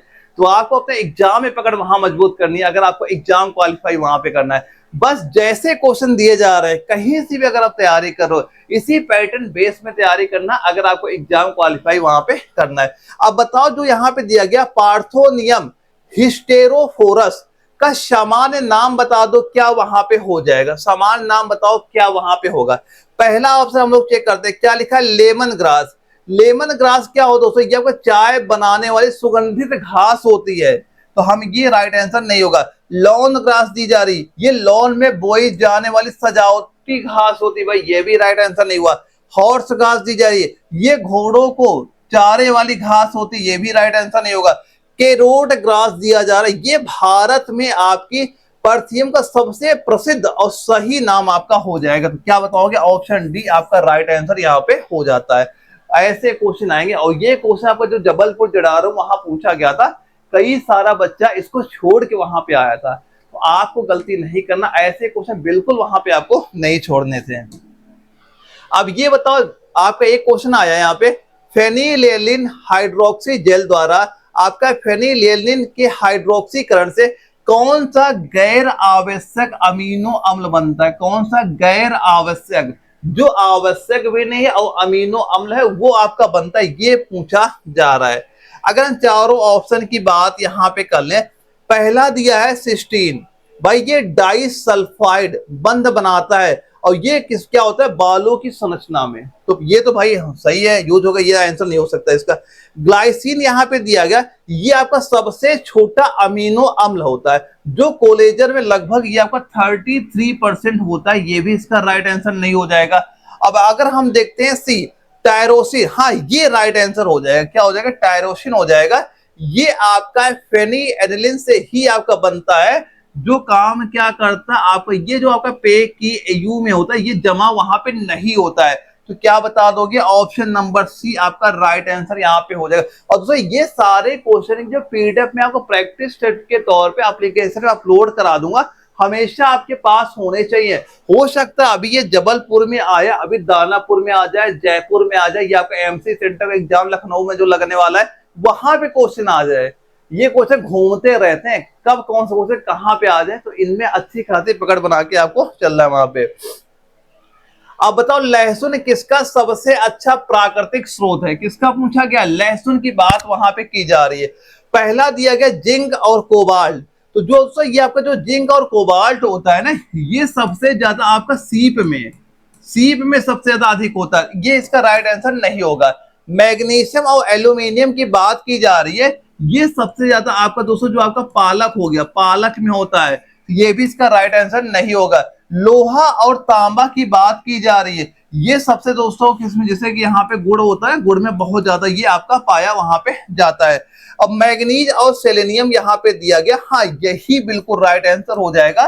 तो क्या बताओगे? लहसुन किसका सबसे अच्छा प्राकृतिक स्रोत होता है? आप बताओगे मैग्नीज और सेलेनियम आपका यहाँ पे हो जाता है। क्या बता दोगे? ऑप्शन डी हमारा राइट आंसर यहाँ पे हो गया। अगला क्वेश्चन है, सेब में मुख्य रूप से कौन सा पोषक तत्व प्रचुर मात्रा में सेब का इंपॉर्टेंट क्वेश्चन, बहुत बार एग्जाम में क्वेश्चन पूछा गया। नर्सिंग एग्जाम में तो नहीं आए, लेकिन आपको जो जेडी हो गया, ट्रेडमैन हो गया, टेक्निकल में एग्जाम में क्वेश्चन, ये जीके वाले पार्ट से मिलता जुलता वहां पे आता है। और ये चीजें क्वेश्चन ध्यान देना, ये क्वेश्चन कई बार एग्जाम में आपका वहां पे आ चुका है। तो पूछ क्या रहा है? सेब में मुख्य रूप से कौन सा पोषक तत्व प्रचुर मात्रा में वहां पे होता है? पहला दिया गया कोबाल्ट। दोस्तों जो आपका ये कोबाल्ट होता है ना, ये आपका जो विटामिन बी 12 का हिस्सा है, विटामिन बी 12 का आपका हिस्सा होता है, जो लीवर में सबसे ज्यादा आपका अधिक होता है। सोडियम दिया जा रहा है, सोडियम क्या होता है? सबसे ज्यादा आपका जो सोडियम क्लोराइड NaCl में ये आपका पाया जाता है। इसके बाद पोटेशियम, हाँ पोटेशियम आपका राइट आंसर यहाँ पे हो जाएगा। आपका जो पोटेशियम होता है, जैसे आपका सेब हो गया, केला हो गया, आलू हो गया, इनमें सबसे ज्यादा पाया जाता है। सेब हो गया, केला हो गया, आलू हो गया। कभी क्वेश्चन आया कि बताओ अच्छा पोटेशियम सबसे ज्यादा किसमें होता है, क्या बताओगे? सेब, केला, आलू। याद रखना, उस तक घुमा फिरा के आप जब थोड़ा बहुत लैंग्वेज चेंज कर ले, लेकिन क्वेश्चन पैटर्न यही हो और आंसर भी आपका सेम ऐसा ही देखने को मिल जाए। और सल्फर का आपको पता ही होगा कि जो आपका प्याज हो गया, लहसुन हो गया, इसमें सबसे ज्यादा क्या होता है? आपका सल्फर ही तो होता है प्याज और लहसुन में। तो फिलहाल राइट आंसर क्या बता दोगे? ऑप्शन सी हमारा राइट आंसर यहाँ पे हो जाता है। अच्छा ये बताओ, पोषण की वह विधि जिसमें जीव सरल अकार्बनिक पदार्थ से स्वयं भोजन बनाते हैं, स्वयं भोजन बनाते हैं, ये चीज पूछा गया है। पहला ऑप्शन दिया गया विषम पोषी पोषण। पोषण की वह विधि जिसमें जीव जो होते हैं सरल अकार्बनिक पदार्थ से स्वयं भोजन बनाते हैं, क्या कहलाते हैं? पहला दिया गया विषम पोषी पोषण। भाई इसमें आपके मनुष्य जंतु आते हैं, ये भाई तैयार भोजन लेते हैं, भाई खुद तो बनाते नहीं है, तैयार कराया हुआ भोजन लेते हैं। अब ये ना सोच रहे कि भाई हम तो घर में खाना बनाते हैं, भाई खाने के जो आप यूज वहां पे कर रहे हो, वो क्या कर रहे हो? गेहूं हो गया, चावल हो गया, आटा, ये कहीं से आप लेके ही तो वहां पे आए हो, तो ये विषम पोषी पोषण तो होगा ही नहीं। स्वपोषी पोषण जो आपका दिया गया है, ये क्या हो जाएगा? यही आपका राइट आंसर यहाँ पे हो जाएगा। ये अपना भोजन खुद बनाते हैं, ये जीवन के आधार वहां पे होते हैं। स्वपोषी पोषण आपका राइट आंसर यहाँ पे हो जाएगा। और मृत पोषी पोषण कौन से होते हैं? इनमें दोस्तों आपके वो आते हैं, जैसे आपका कवक हो गया, इसमें कौन आते हैं? कवक आपका हो गया, या जो सड़न करने वाले जो जीव होते हैं ना, ये आपके मृत पोषी पोषण में आते हैं। एक दिया गया प्रकाश पोषी पोषे, इसमें क्या होता है? यानी जो स्वपोषी का ही प्रकार वहां पे हो जाता है। चाहे आपका प्रकाश पोषी पोषण जो होता है, ये आपका स्वपोषी पोषण का ही एक प्रकार वहां पे हो जाता है। लेकिन फिलहाल आपका दानापुर जेडारो में ये क्वेश्चन जब आया था, ऑप्शन नंबर बी आपका बिल्कुल राइट आंसर था, स्वपोषी पोषण। याद रखना, एग्जाम में क्वेश्चन आया, ये क्वेश्चन तो गलत आए, कभी भी वहां पे होने ही नहीं चाहिए थे वहां पे। अगला क्वेश्चन आता है कि जब गाढ़ कोशिकाओं में जल प्रवाहित होता है, उनमें क्या होता है? यानी जब आपकी जो गाढ़ कोशिकाएं वहां पे होती हैं, जल प्रवाहित होता है, तो उनमें क्या वहां पे होता है, ये बताइए। यहाँ पे क्या बताओगे राइट आंसर? पहला दिया गया है गार्ड कोशिकाएं बंद हो जाती हैं। भाई जल, ये तो केवल जल निकलने पे होता है, ये राइट आंसर हो ही नहीं सकता। दूसरा ऑप्शन है स्टोमी छिद्र खुल जाते हैं। हाँ बिल्कुल भाई, जो आपका स्टोमी छिद्र होते हैं ये आपके खुल जाते हैं, जो कि आपके टर्गोड दाब बढ़ने से खुलते हैं। इनमें जब दाब बढ़ता है, प्रेशर बढ़ता है, ये ऑटोमेटिक वहां पे खुल जाते हैं। तो हम क्या बताएंगे? हम बताएंगे क्वेश्चन का आंसर ऑप्शन बी आपका राइट आंसर हो गया। अगला है स्टोमी छिद्र भाई सिकुड़ जाते हैं। ये प्रक्रिया भाई कोई प्रक्रिया ही वहां पे नहीं होती। स्टोमी छिद्र बंद हो जाते हैं, ये रात में जल की कमी की वजह से बंद होते हैं। तो ऑप्शन केवल हमारा बी ही राइट आंसर इसका वहां पे हो सकता है। अगला क्वेश्चन आता है कोविड 19 जैसा रोग एक प्रकार का है। भाई बहुत फैला था भाई, 2-3 साले से क्लासेस सारी बंद थी, सारी वैकेंसियां बंद थी भाई, कितने सारे बच्चे वहां इसी जगह बेरोजगार भी हो गए, कितने सारे बच्चे जो जॉब कर रहे हैं जॉब भी वहां पे छूट गई, वहां पे कई सारे बच्चों की। तो भाई ये बहुत ही भाई तबाही मचा रखा 2-3 साल, भाई हर कोई जानता होगा इसके बारे में। तो बताओ कोविड 19 जैसा रोग एक प्रकार का है, कैसा रोग वहां पे है? बताओ खाद्य जनित रोग, ये तो भाई हो ही नहीं सकता, खाद्य रोग कैसे हो जाएगा? ये जनित होते जैसे आपका आपका हेपेटाइटिस ए हो गया, या आपका साल्मोनेला हो गया, ये सारे खाद्य जनित रोग वहां पे हो जाते हैं। इसके बाद आपका दिया गया प्रोटीन की कमी से कौन सा रोग होता है? तो इसकी कमी से क्या होता है? आपने देखा होगा जो आपका क्वाशियोरकर हो गया, मरासमस रोग होते हैं, ये प्रोटीन की कमी से होते हैं। पशुजन्य, हाँ ये पशुजन्य रोग, ऑप्शन सी ही इसका राइट आंसर हो जाएगा। क्योंकि दोस्तों एक चीज ये ध्यान रखना, इसका फुल फॉर्म याद कर लेना, ये भी क्वेश्चन कई बार पूछा जाता है। एक ये याद करना, SARSCOV-2, ये इसका ये जो आपका वायरस आया था, ये मेन आपका चमगादड़ से ही वहां पे आया था। किससे? चमगादड़ से आया था। उससे क्या हुआ? इंसानों को हुआ। इसके बाद इंसान एक दूसरे से फैलाना वहां पे स्टार्ट वहां पे हो गए थे। लेकिन जो पहला ये आया था आपका चमगादड़ की वजह से ही आपका ये वायरस वहां पे कोविड 19 वहां पे आया था। ये अगर ऑप्शन में ये ऐसा भी कुछ दिख जाए वहां पे, इस पे ही आपको टिक वहां पे करना है। इसके बाद दोस्तों जल जनित रोग कौन से होते हैं? जैसे आपका हैजा हो गया, टाइफाइड हो गया, ये किससे होते हैं भाई? जल जनित रोग आपके वहां पे हो जाते हैं। फिलहाल हम क्या बताएंगे? पशुजन्य रोग आपका राइट आंसर यहाँ पे होगा। अगला क्वेश्चन ध्यान से पढ़ो, निम्नलिखित में से कौन सा खाद्य पदार्थ रक्तचाप बढ़ा सकता है? रक्तचाप आपका बढ़ा सकता है। भाई इसका तो हमें सीधा पता नहीं, कहते भाई रक्तचाप ब्लड, भाई इसका ब्लड प्रेशर डाउन हो गया। घरों में देखा होगा किसी की माता जी की तबीयत खराब होती है, जिनके मान लो दिक्कत आती है ब्लड प्रेशर की, कहते हैं इनका बीपी काफी डाउन हो रहा है, तो भाई क्या कर भाई इनका नमक का घोल दो, नमक का घोल पिला दो। वहां पे ऐसी बातें वहां पे होती है। तो भाई इसका आंसर तो हर किसी को वहां पता ही होगा। क्या बता दोगे? नमक, चीनी और संतृप्त, यानी ऑप्शन बी इसका राइट आंसर हो जाएगा। बेसिक सवाल है ये क्वेश्चन, लेकिन ऐसे क्वेश्चन आप ये ध्यान रखना कि हमारे पेपर में वैसे क्वेश्चन आते हैं कि जो हम लोग यहाँ पे रहते हैं उससे मिलते जुलते, हमारे एरिया में क्या घटनाएं हो रही, कैसा क्या हो रहा है, उससे मिलते जुलते ही क्वेश्चन वहां पे आते हैं। तो वो चीजें भी आप में अच्छी खासी पकड़ वहां पे होनी चाहिए थी। अच्छा ये बताओ, जो आपका दंत प्लाक बनने का मुख्य रीजन क्या होता है?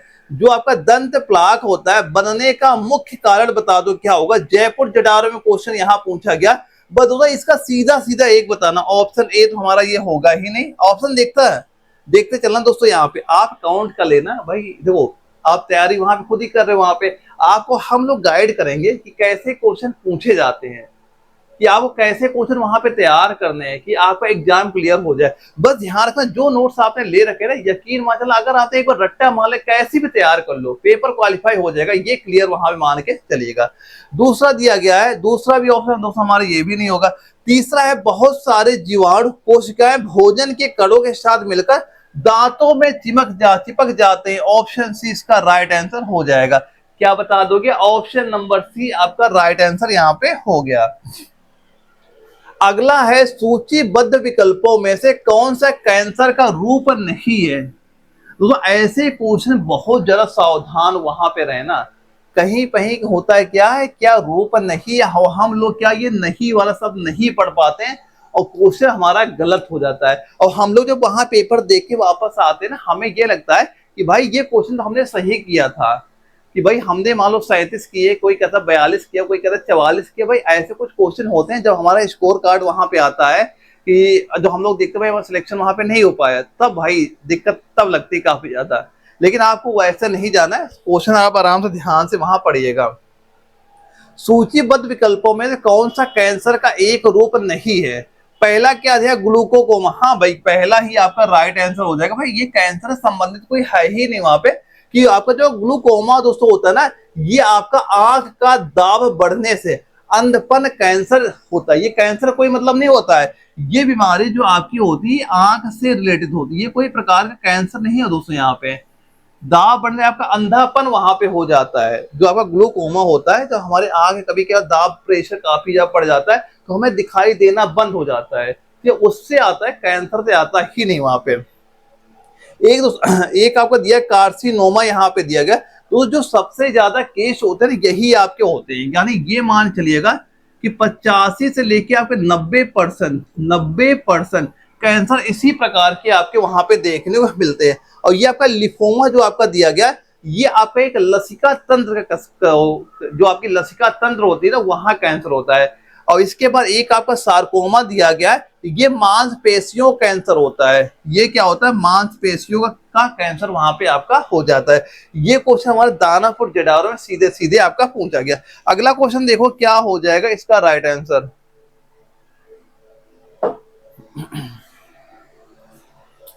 यहां पे क्या दिया जा रहा है, एक प्रकार का आपका अलैंगिक जनन, जिसमें जड़ों, तनों, पत्तियों और कलियों से नए पौधे उत्पन्न होते हैं, वो क्या कहलाता है? वो क्या कहलाता है, ये चीज पूछी जा रही है।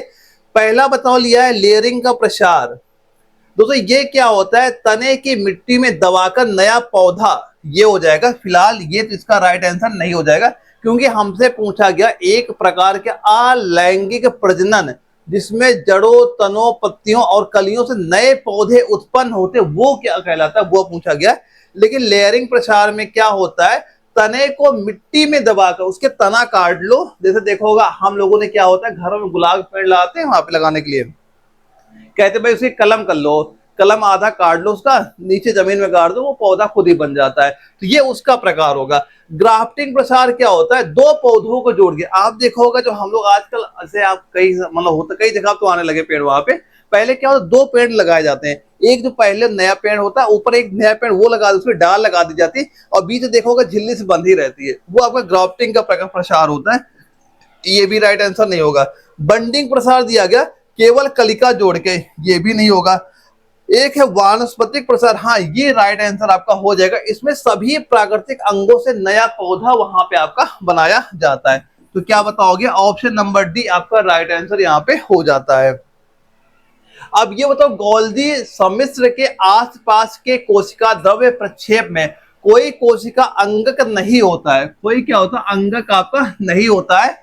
इस रिक्त क्षेत्र का क्या कहते हैं, इस रिक्त क्षेत्र को क्या कहते हैं? एक क्वेश्चन ये भी आता है हमारा कि ये बता दो, अच्छा ये आपका रिक्त क्षेत्र कितना परसेंटेज होता है, ये भी एग्जाम में आता है। फिलहाल ये बताओ राइट आंसर क्या होगा। पहला हमारा दिया है साइटोसिन। पहला क्या है, साइटोसिन। तो ये साइटोसिन दोस्तों क्या होता है, ये आपका न्यूक्लिक अम्ल का आधार है। साइटोसिन क्या होता है, न्यूक्लिक अम्ल का आधार हो जाता है। एक है आपका साइटोक्रोम, यहाँ पे दिया गया, ये क्या होता है, इलेक्ट्रॉन का ट्रांसपोर्ट चेन है, इलेक्ट्रॉन की ट्रांसपोर्ट चेन हो जाती है। हाँ ये अपवर्तन का जो अपवर्जन का क्षेत्र यहाँ पे दिया गया, ऑप्शन सी, ये आपका राइट आंसर यहाँ पे हो जाता है। अपवर्जन क्षेत्र में ये गाल्जी के चारों जो खाली क्षेत्र होता है ना, उसे आपका अपवर्जन का क्षेत्र वहां पे दोस्तों आपका ये कहा जाता है। और कोशिका विलय क्या होता है, ये पूरा कोशिका द्रव्य ही आपका वहां पे हो जाता है। तो हम लोग कहेंगे आपका अपवर्जन का क्षेत्र, इसे ये वहां पे कहा जाता है। एक क्वेश्चन पूछा गया, ये बताओ निम्नलिखित में से कौन सा कोशिकांग आपका एपोप्टोसिस में मुख्य रूप से शामिल होता है? बिल्कुल बेसिक सवाल है, कई बार एग्जाम में क्वेश्चन आपका रिपीट हुआ है। ये क्वेश्चन नर्सिंग के एग्जाम में ना कि आपका जीडी ट्रेडमैन, इनमें बहुत बार क्वेश्चन आया है, लेकिन हो सकता है ये क्वेश्चन आपके एग्जाम में इस बार आपको देखने को मिल जाए वहां पे। तो सीधा सीधा आपको माइट्रोकांडिया आपको बताना है, और माइट्रोकांडिया बहुत सारे और क्वेश्चन आपके पूछे जाते हैं। अभी जो मैंने प्रैक्टिस सेट आपको ऑलरेडी वहां पे करा रखे, मैंने बताया कि माइट्रोकांडिया कैसे कैसे क्वेश्चन हमारे एग्जाम में आते हैं। अगला क्वेश्चन दोस्तों ये पूछा गया, जीवाणु कोशिका की लंबाई समानता कितनी होती है? जो आपके जीवाणु होते हैं उनकी कोशिका की लंबाई कितनी वहां पे होती है, बताइए। तो भाई देखो नॉर्मली क्या होता है, जो आपके जीवाणु कोशिकाओं की लंबाई बताइए क्या हो जाएगी, 3 से 5 ये होगा नहीं, ये भी नहीं हो सकता।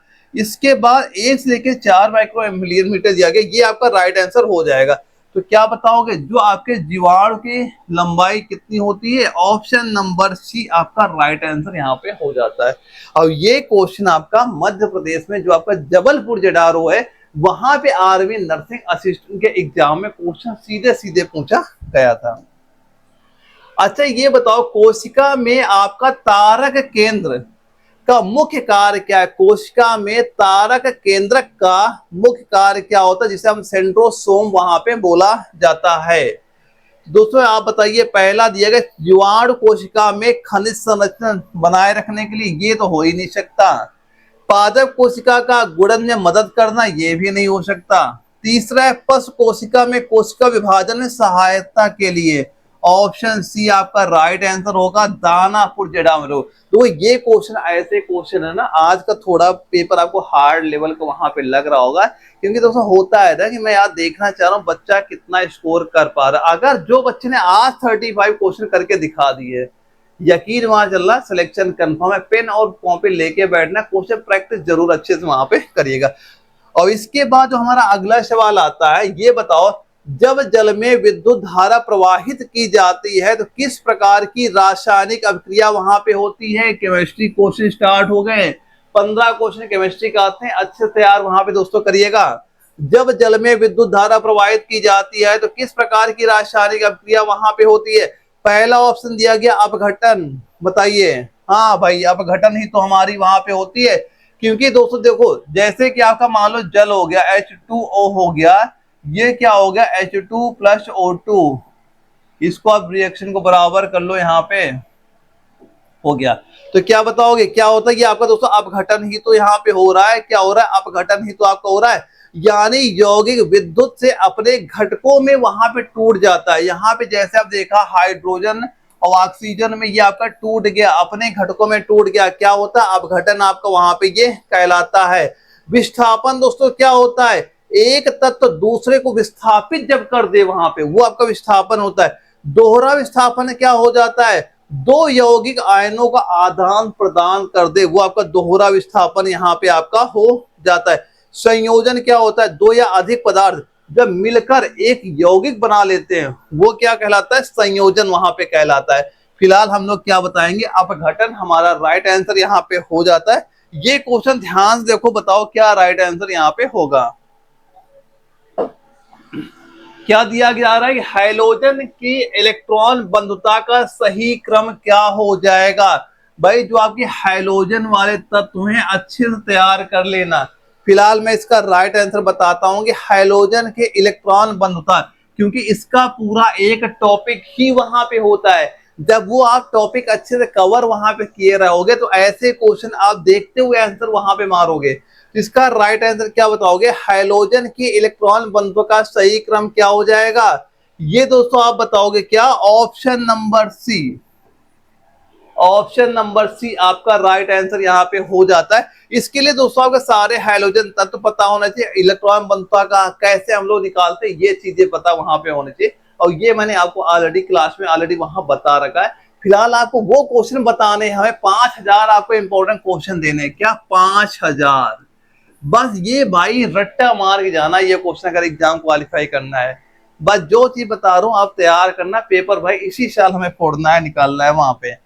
अगला बताओ, अच्छा जो मरकरी क्लोराइड का लोकप्रिय नाम क्या है, किसका पूछा जा रहा है, मरकरी क्लोराइड का लोकप्रिय नाम क्या है, जिसका उपयोग आप प्रयोगशाला अभिकर्मक और शुष्क बैटरियों में विध्रुवक के रूप में होता है, विध्रुवक के रूप में वहां पे होता है। बताओ कैलोमेल होगा, फास्टीन होगा, गैलेना होगा, सोरा होगा, बताओ क्या राइट आंसर हो जाएगा। पहला ही हमारा क्या हो जाएगा, कैलोमेल हो जाएगा। इसका अगर रासायनिक सूत्र की बात कर ले, कैसे लिखते हैं, Hg2Cl2, ये आपका राइट आंसर हो जाएगा। फास्टीन का सूत्र क्या होता है, ये आपकी जहरीली गैस होती है, COCl2, याद करना। गैलेना क्या होता है, ये शीशे का एक आपका अयस्क होता है। गैलेना क्या होता है, शीशे का एक आपका दोस्तों अयस्क यहाँ पे हो जाता है। सोरा क्या होता है, 16 आपका ये पोटेशियम नाइट्रेट होता है। क्या होता है? पोटेशियम नाइट्रेट आपका होता है। ये रासायनिक सूत्र याद करना, एग्जाम में क्वेश्चन बनते हैं यहाँ से, और सेम यही पैटर्न आपका होने वाला इस बार। आप बताओ, वातावरण में सर्वाधिक प्रचुर मात्रा में पाई जाने वाली ग्रीन हाउस गैस का नाम बता दो। वहां पे क्या हो जाएगा? पहला दिया गया नाइट्रस ऑक्साइड, भाई ये तो बहुत कम होती है, ये राइट आंसर होगा ही नहीं। इसके बाद जलवाष्प, भाई जलवाष्प ही तो सबसे अधिक वहां पे होती है। क्या बताओगे? ऑप्शन बी आपका राइट आंसर हो जाएगा। ये दोस्तों आपका लगभग 60 से लेके 70% आपकी यहाँ पे क्या होती है? जलवाष्प ही वहां पे होती है। अगर इनकी मात्रा की दोस्तों हम बात कर ले, जो आपके नाइट्रस ऑक्साइड दोस्तों होती है ना, ये आपके 0.3 ppm दोस्तों आप मान चलना। इसके बाद जो आपका जलवाष्प मैंने आपको बता दिया कितना होता है। मीथेन की अगर हम बात करें, इसकी मात्रा 1.8 आपका ppm दोस्तों होता है। इसके बाद कार्बन डाइऑक्साइड की अगर हम बात करें, ये 420 ppm दोस्तों यहाँ पे आपका हो जाता है। फिलहाल राइट आंसर क्या बताओगे? जलवाष्प आप बताओगे, राइट आंसर हमारा यहाँ पे हो जाता है। आप बताओ, जो हल्दी से आपका निकाला गया, किससे निकाला गया? हल्दी से। हल्दी से निकाला गया प्राकृतिक आपका नारंगी पीला रंग, नारंगी पीला जो रंग द्रव्य है, जिसका उपयोग मसाला, खाद्य रंग और हर्बल दवा में होता है, उसे क्या कहा जाता है? ये पूछा गया है। पहला क्या आपका कार्मोहिसिन यहाँ पे दिया जा रहा है। ये क्या होता है दोस्तों? ये आपका एक सिंथेटिक लाल रंग है, पीला तो भाई नहीं है, सिंथेटिक आपका लाल रंग वहां पे हो जाता है। इसे आपका ये मान चला ई आपका 122 के नाम से आपका ये काफी फेमस है वहां पे। अब यहाँ पे एक आपका टाट्राजिन यहाँ पे दिया जा रहा है, ये आपका सिंथेटिक पीला रंग है। ये क्या हो जाता है? ये आपका सिंथेटिक पीला रंग होता है। इसका का शॉर्ट फॉर्म नाम की बात करें, ये आपका E102 के नाम से फेमस है। हाँ, ये आपको जो करक्यूमिन दिया गया, ये आपका ऑप्शन सी आपका राइट आंसर हो जाएगा। ये हल्दी से प्राकृतिक पीला रंग है, ये जो पीला रंग है ये हल्दी से निकाला गया है। ये आपका राइट आंसर यहाँ पे हो जाएगा। और आपका दोस्तों ये आपका कोची नील जो आपका दिया गया, ये कीट से प्राप्त आपका लाल रंग, ये कीट होते हैं उनसे निकाला गया, ये भी आपका लाल रंग होता है। ये भी इसका फेमस नाम आपका E120 के नाम से आपका ये वहां पे जाना जाता है। तो क्या बताओगे? ऑप्शन सी आपका राइट आंसर यहाँ पे हो जाता है। एक क्वेश्चन आएगा, स्वच्छ पेयजल में कीटाणुनाशक का उपयोग आपका निष्पंदन के बाद होता है, पर यह निम्न में से किसे नहीं हटाता? किसे नहीं हटाता? देखो ये हमेशा याद, क्वेश्चन ने कई बार पूछा है, वो चीज क्वेश्चन ध्यान से पढ़ना, कहीं नहीं वर्ड तो वहां पे हमारा नहीं लगा हुआ है। किसे नहीं हटाता ये हमसे पूछा जा रहा है। तो भाई वायरस पहला दिया गया है, भाई यही तो हमारा पहला क्या है? वायरस। ये स्वच्छ पेयजल में कीटाणुनाशक का उपयोग निस्पंदन के बाद होता है, पर यह निम्न में से किसे नहीं हटाता? ये वहां पूछा गया है दोस्तों, किसे नहीं हटाता? बताओ क्या हो जाएगा? पहला दिया गया वायरस। दोस्तों वायरस क्या होता है? ये क्लोरीन से आपके बिल्कुल नष्ट हो जाते हैं। क्या होता है? क्लोरीन से नष्ट होते हैं, ये ऑप्शन नहीं होगा। परजीवी दोस्तों दिया गया, भाई परजीवी भी इससे प्रभावित वहां पे होते हैं। तीसरा है खनिज, हाँ भाई ये खनिज ही तो हमारा राइट आंसर हो जाएगा। खनिज जो होते हैं ये कीटाणुनाशक से नहीं हटते। जब हम उसमें कीटाणुनाशक डालते हैं तो उसके जो खनिज होते हैं उनमें कोई प्रभाव नहीं पड़ता, वो नष्ट वहां पे नहीं होते। और दोस्तों जो आपका बैक्टीरिया होता है, तो कीटाणुनाशक भाई हम उसी वजह से ही तो डालते हैं कि उसमें जो आपके बैक्टीरिया हैं वो आपके सही हो जाए, वो नष्ट हो जाए, उनके लिए डाला ही जाता है वहां पे। तो फिलहाल अब खनिज पे कोई प्रभाव नहीं पड़ता। इस क्वेश्चन का आंसर हमारा खनिज यहाँ पे हो जाएगा।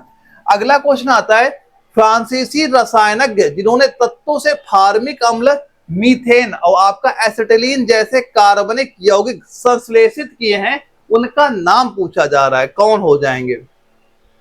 पहला क्या है? जैकब बर्जेलियस यहाँ पे दिया गया, भाई ये तो आपके स्वीडिश के वैज्ञानिक हो जाएंगे, लेकिन यहाँ पे किसकी बात हो रही है? फ्रांसीसी वैज्ञानिक। ये तो भाई वहां स्वीडिश के वैज्ञानिक होते हैं, ये तो राइट आंसर हो ही नहीं सकते हैं। अब यहाँ पे अगला दिया गया, अगस्टे लोरेंट का नाम दिया जा रहा है। ये कार्बनिक रसायन में योगदान पर, ये फ्रांसीसी थे लेकिन कार्बनिक जो रसायन थे उसमें योगदान दिए थे, ये भी राइट आंसर नहीं होंगे। अगला हमारा है मार्सेलिन बर्थिलॉट, यहाँ पे दिया जा रहा है, ये बिल्कुल राइट आंसर हो जाएगा। इन्होंने क्या संश्लेषण वहां पे किया था? अगर पूछा मतलब कब किया गया था, तो तो ये बताना 1854 से लेके 1860 में जीवन शक्ति सिद्धांत को भी इन्होंने वहां पे खारिज बिल्कुल वहां पे कर दिया गया था। अब अगला ऑप्शन क्या दिया गया, एंटोनी ल्योजियर यहाँ पे दिया जा रहा है। इन्होंने दहन सिद्धांत, अगर क्वेश्चन कभी ये एग्जाम में आया था कि जो आपका दहन सिद्धांत का जनक किसे कहा जाता है, दहन सिद्धांत के जनक का नाम बताओ, क्या हो जाएगा, एंटोनी ल्योजियर का नाम याद करना। ये एग्जाम में क्वेश्चन पूछा गया, दहन सिद्धांत के जनक कौन हो जाएंगे। तो फिलहाल इसका राइट आंसर हम लोग क्या बताएंगे, ऑप्शन सी हमारा राइट आंसर यहाँ पे हो जाता है। आप बताओ सल्फर हेक्सा फ्लोराइड का रासायनिक सूत्र बता दीजिए, क्या हो जाएगा। सल्फर हेक्सा फ्लोराइड का रासायनिक सूत्र यहाँ पे क्या हो जाएगा। पहला ऑप्शन दिया गया, देखो ये क्या होता है, ये तो हो ही नहीं सकता है, क्योंकि ये क्या हो जाएगा, डाई सल्फर हेक्सा फ्लोराइड हो जाएगा। ये क्या आपका डाई सल्फर हेक्सा फ्लोराइड यहाँ पे हो जाता है। और आपका SF6 जो दिया गया, ये आपका बिल्कुल राइट आंसर हमारा यहाँ पे हो जाएगा। और ये क्या हो जाता है दोस्तों, ये भी राइट आंसर नहीं होगा, क्योंकि ये क्या एक प्रकार का आपका सल्फर डाई, ये क्या हो जाएगा, सल्फर डाई फ्लोराइड हो जाएगा। फ्लोराइड दोस्तों आपको यहाँ पे हो जाता है। और ये क्या हो जाएगा, ये तो भाई कोई नाम भी नहीं, कोई तो सूत्र ही नहीं है। तो फिलहाल हम लोग क्या बताएंगे, ऑप्शन नंबर बी आपका राइट आंसर इस क्वेश्चन का हमारा वहां पे बन जाता है। और जबलपुर जडार में सीधे सीधे दोस्तों ये क्वेश्चन हमारे पेपर में पूछा गया था। काउंट करना भाई स्कोर कितना आपका यहाँ पे बन रहा है। अच्छा ये बताओ आप, IUPAC नाम में सबसे लंबी कार्बन श्रृंखला के कार्बन परमाणुओं की संख्या बताने वाला वो भाग क्या कहलाता है। IUPAC में बताओ क्या कहलाएगा।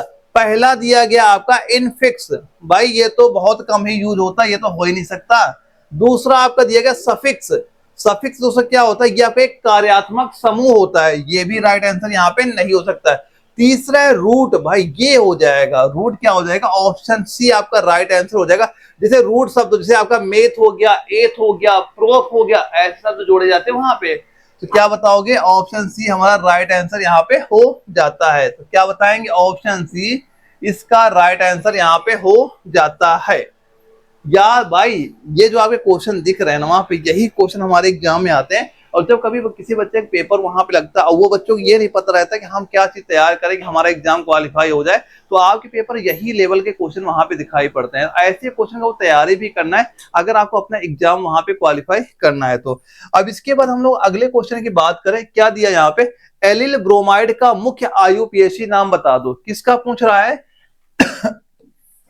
एलिल ब्रोमाइड का मुख्य IUPAC नाम बताइए, क्या वहां पे हो जाएगा। पहला ऑप्शन आपका 3 ब्रोमोप्रिन, भाई ये पहला ही ऑप्शन ए ही हमारा राइट आंसर यहाँ पे हो जाएगा। क्या हो जाएगा, ऑप्शन ए हमारा राइट आंसर हो जाएगा। अगर इसकी संरचना की दोस्तों हम लोग बात करें, क्या हो जाता है, CH2 डबल बॉन्ड हो जाएगा, यहाँ CH हो जाएगा, सिंगल बॉन्ड हो जाएगा, और CH2 आपका Br, ये आपकी इसकी संरचना दोस्तों यहाँ पे आपकी हो जाती है। और ये आपका डबल बॉन्ड की प्राथमिकता दोस्तों आपकी जो होती है प्रोपीन श्रृंखला में वहां पे आपकी हो जाती है। इसके बाद एक ब्रोमोपेंटीन यहाँ पे दिया गया, ये क्या होता है दोस्तों, आपके 5 कार्बन की, ये क्या होती है, 5 कार्बन की श्रृंखला वहां पे होती है।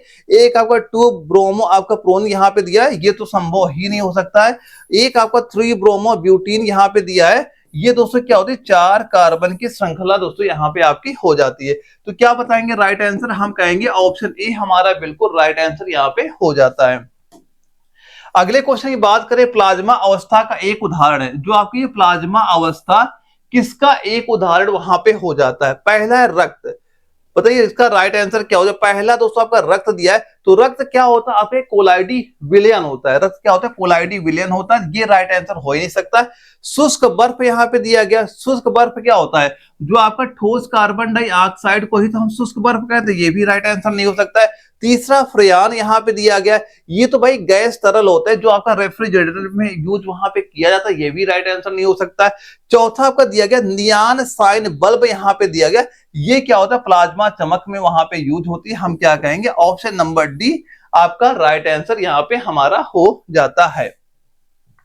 अगला क्वेश्चन ये पूछा गया है, हाइड्रोजनीकरण अभिक्रिया में उत्प्रेरक के रूप में उपयोग होता है, किसमें, हाइड्रोजनीकरण में अभिक्रिया में उत्प्रेरक के रूप में किसका यूज वहां पे किया जाता है। पहला क्या दिया गया, पहले डीएम यहाँ पे दिया गया, तो पहला ही राइट आंसर हमारा हो जाएगा। हम लोग पहला डीएम का ही तो वहां पे यूज करते हैं। यानी दोस्तों जो आपका वनस्पति तेल होता है ना, वहां पे हम लोग क्या क्या यूज करते हैं, ये सारे उत्प्रेरक ही तो यूज होते हैं। एक आप निकल का भी कर सकते हैं, ये भी उत्प्रेरक हमारा यूज होता है। ये आप कोई भी उत्प्रेरक का वहां पे यूज कर सकते हैं। ये हमारा क्या हो जाएगा, पैलेडियम आपका राइट आंसर हो जाएगा। ये बहुत ही प्रभावी आपका उत्प्रेरक दोस्तों यहाँ पे हो जाता है। इसके बाद दोस्तों आपका ये बेरियम दिया जा रहा है, ये हाइड्रोजनीकरण भाई ये तो होता ही नहीं वहां पे। और लोहा दिया जा रहा है, लोहा कहाँ यूज होता है, जो आपका हैबर प्रक्रिया होती है वहां पे लोहा उत्प्रेरक का यूज वहां पे होता है। और टंगस्टन दिया गया है, जो आपके संपर्क एक प्रक्रिया वहां पे होती है, वहां पे आपको ये टंगस्टन का यूज किया जाता है। तो फिलहाल हम लोग क्या बताएंगे, पैलेडियम हमारा राइट आंसर यहाँ पे हो जाता है।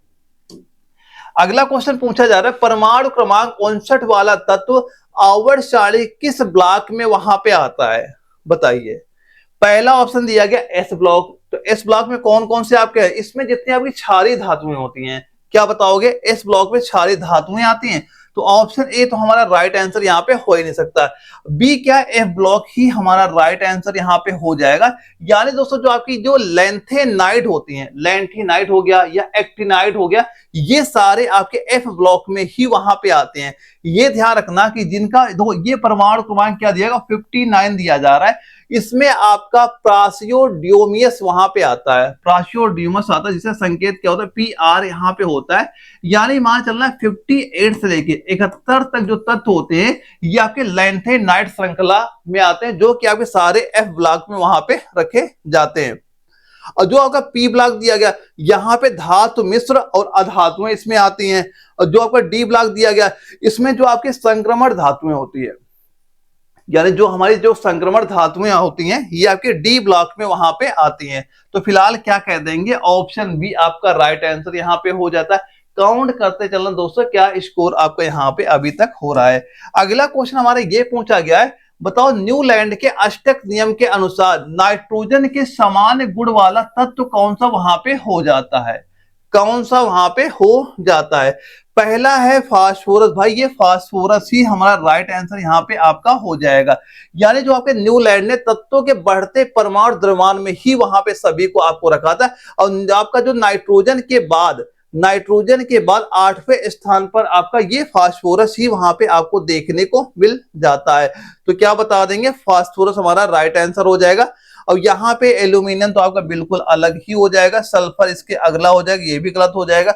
आपका जो यहाँ बोरान आपका दिया गया, ये पहले समूह में वहां पे आता है। तो क्या बता देंगे, ऑप्शन नंबर ए हमारा राइट आंसर इस क्वेश्चन का हो जाता है।